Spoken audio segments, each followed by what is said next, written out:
Hey, it's Glenn here from Glenberg Guitars. I'm going to talk a little bit today about neck shaping, the procedure I use, some of the things I've learned along the way, and some of the tools I like to use that have become my favourites over the years. I'll kick off with the tools first. I'll go through a few tools that I like to use. Really like the Micro Plane. It's a great tool for using on necks.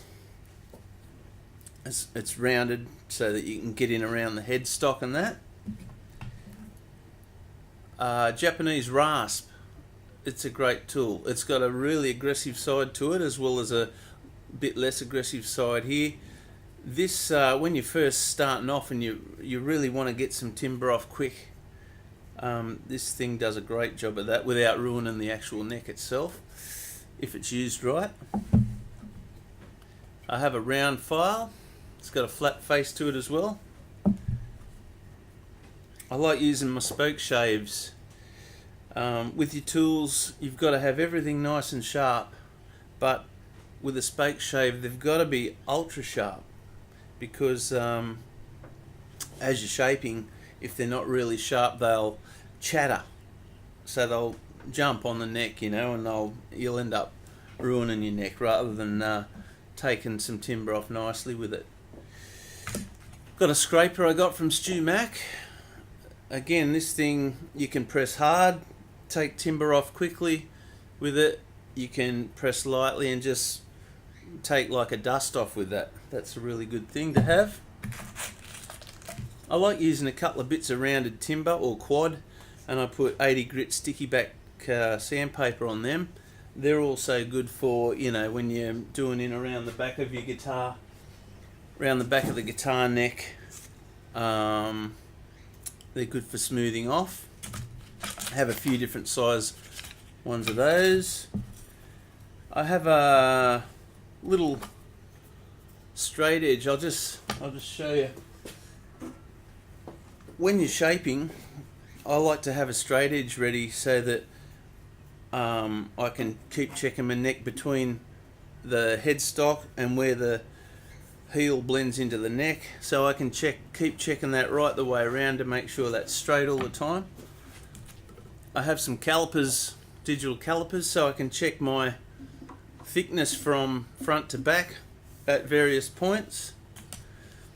And I have a template I've made for the profile of the back of the neck, which I like. And you've got, your 9th fret, 5th and 6th roughly, and 1st fret position, so you can keep checking how your neck shape's going with that. So they're just a few of the tools I like to use. You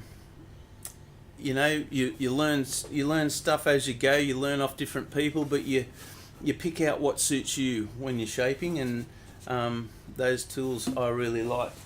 So a little bit on the procedure of shaping a neck, and I'm going to presume that you started way back with your neck blank, you did your splice joint and you glued the neck block on, you marked it all out, you've routed your channel for your truss rod.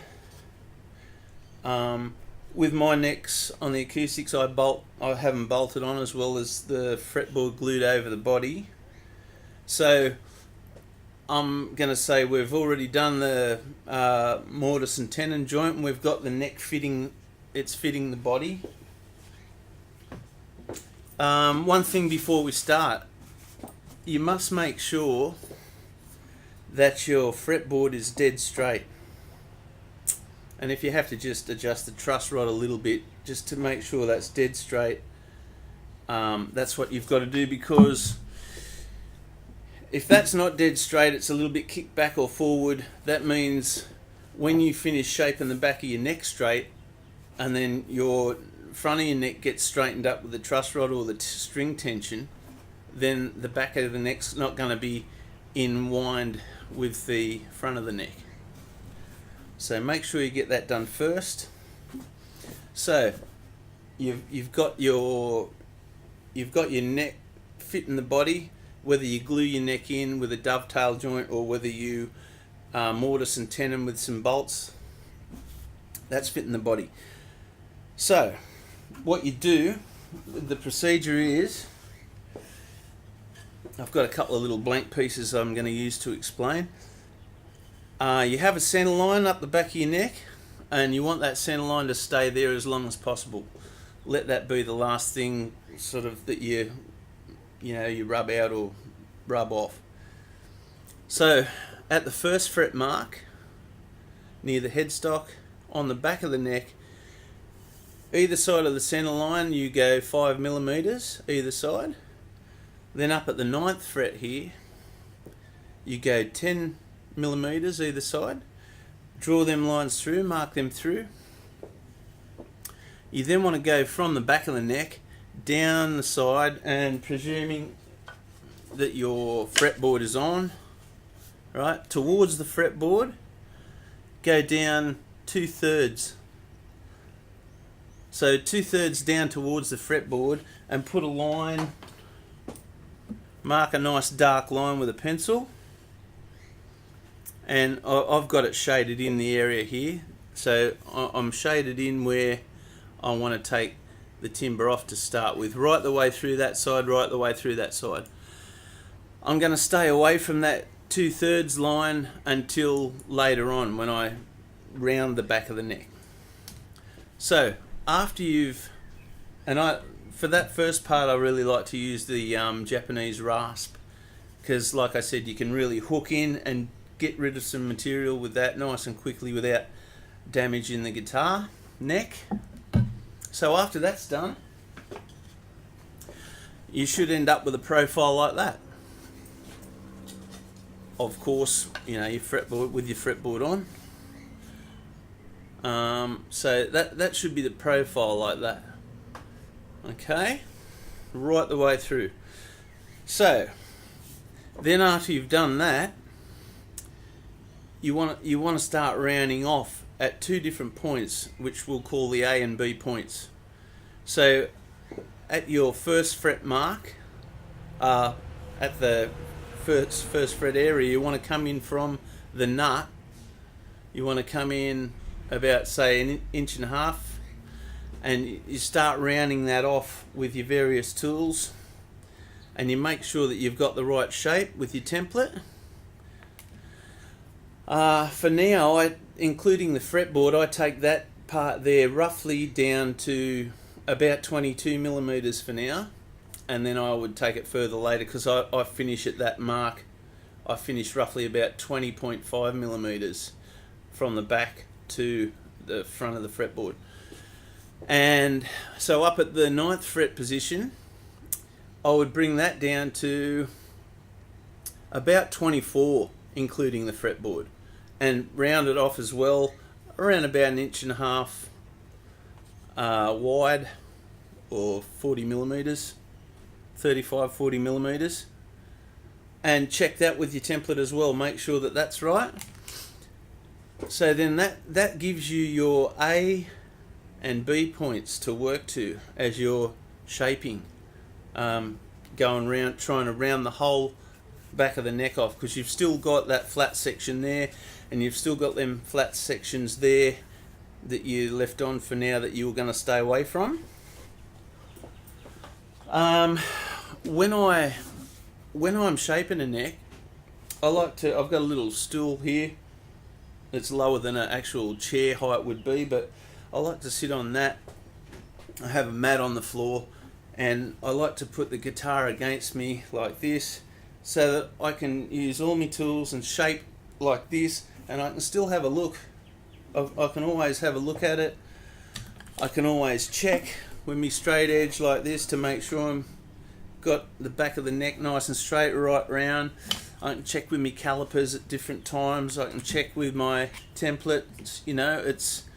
It's just seems a lot easier. I sit on the stool and I have this like this, my knees against there, and I can hold the guitar and shape it.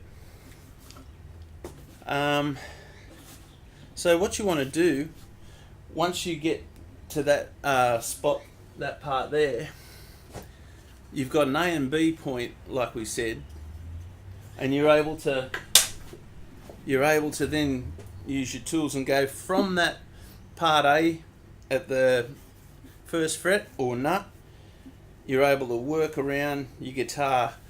Just do nice lines and just work slowly around the back of the neck like this till you get the hang of it. You know what? It's like anything, after you get used to it, you can get stuck into it and you know where you're heading and you can sort of tear the timbre off a bit quicker. But for starters, you want to take things nice and slow, have a bit of patience, and you know, you'll get better. The more you do, you'll get better. What you want to do is make sure that all your transitions are going to blend nicely too. So where your heel is, you want to make sure the curve of the heel blends nicely into that part of the neck, and you want to make sure, what I've got to say is that you've got to get your headstock to its rough thickness, which is around about 14-15 millimeters.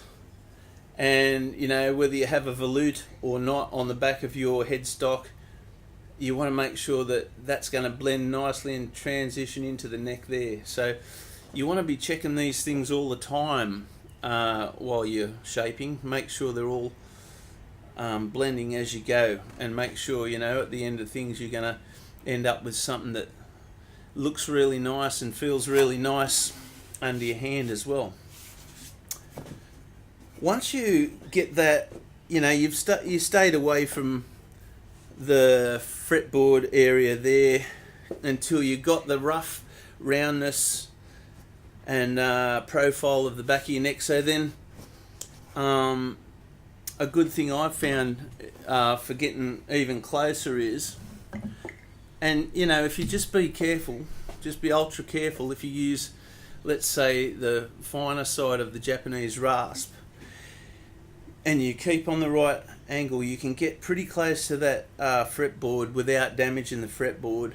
Same with the scraper. You can use a scraper and get, you know, if you hold it on an angle kind of like this and use a scraper, you can get nice and close and get rid of any glue that might have spilt out there when you glued your fretboard on.